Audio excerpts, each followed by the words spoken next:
Hello all brothers and sisters, welcome to my YouTube channel, Lascar Raghul. Chapter 14 of The Science of Getting Rich by Wallace D. Wattles. Recording by Majlinger. Chapter 14 The Impression of Increase.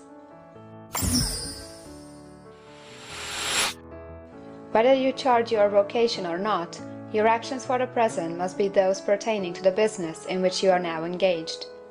You can get into the business you want by making constructive use of the business you are already established in, by doing your daily work in a certain way. And in so far as your business consists in dealing with other men, whether personally or by letter, the key thought of all your efforts must be to convey their minds the impression of increase. Increase is what all men and all women are seeking. It is the urge of the formless intelligence within them, seeking fuller expression. The desire for increase is inherent in all nature. It is the fundamental impulse of the universe. All human activities are based on the desire for increase. People are seeking more food, more clothes, better shelter, more luxury, more beauty, more knowledge, more pleasure. Increase in something, more life. Every living thing is under this necessity for continuous advancement. Where increase of life ceases, dissolution and death set in at once. Man instinctively knows this, and hence he is forever seeking more. This law of perpetual increase is set forth by Jesus in the parable of the talents. Only those who gain more retain any. From him who had not shall be taken away even that which he had. The normal desire for increased wealth is not an evil or a reprehensible thing. It is simply the desire for more abundant life, it is aspiration. And because it is the deepest instinct of their natures, all men and women are attracted to him who can give them more of the means of life.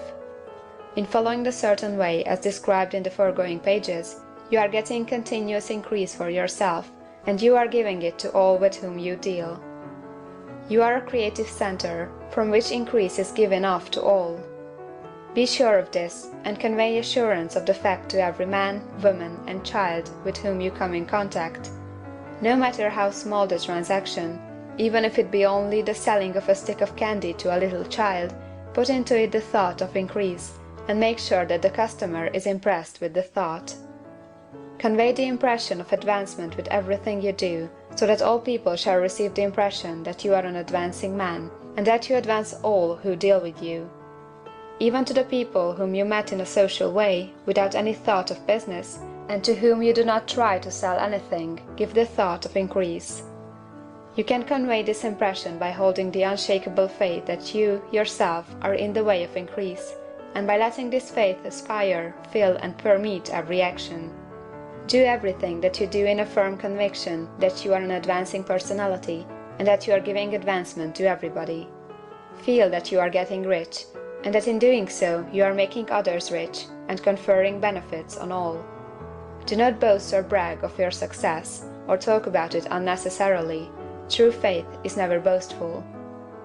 Wherever you find a boastful person, you find one who is secretly doubtful and afraid. Simply feel the faith, and let it work out in every transaction. Let every act and tone and look express the quiet assurance that you are getting rich, that you are already rich.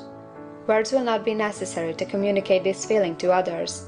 They will feel the sense of increase when in your presence, and will be attracted to you again.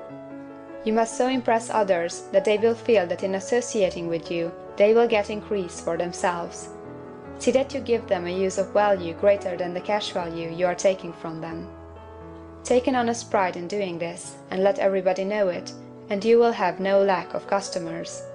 People will go where they are given increase, and the Supreme, which desires increase in all and which knows all, will move toward you men and women who have never heard of you. Your business will increase rapidly, and you will be surprised at the unexpected benefits which will come to you. You will be able from day to day to make larger combinations, secure greater advantages, and to go on into a more congenial vocation if you desire to do so. But in doing all this, you must never lose sight of your vision of what you want, or your faith and purpose to get what you want. Let me here give you another word of caution in regard to motives. Beware of the insidious temptation to seek for power over other men.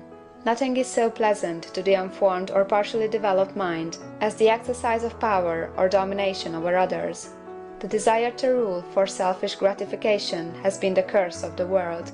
For countless ages, kings and lords have drenched the earth with blood in their battles to extend their dominions.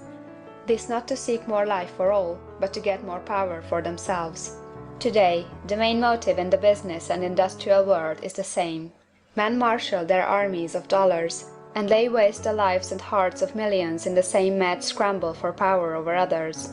Commercial kings, like political kings, are inspired by the lust for power. Jesus saw in this desire for mastery the moving impulse of that evil world he sought to overthrow. Read the 23rd chapter of Matthew and see how he pictures the lust of the Pharisees to be called master, to sit in the high places, to domineer over others, and to lay burdens on the backs of the less fortunate. And note how he compares this lust for domination with the brotherly seeking for the common good to which he calls his disciples. Look out for the temptation to seek for authority, to become a master, to be considered as one who is above the common herd, to impress others by lavish display, and so on. The mind that seeks for mastery over others is the competitive mind, and the competitive mind is not the creative one. In order to master your environment and your destiny, it is not at all necessary that you should rule over your fellow men, and indeed, when you fall into the world's struggle for the high places, you begin to be conquered by fate and environment, and your getting rich becomes a matter of chance and speculation. Beware of the competitive mind. No better statement of the principle of creative action can be formulated than the favorite declaration of the late Golden Rule Jones of Toledo: "What I want for myself, I want for everybody." End of chapter 14.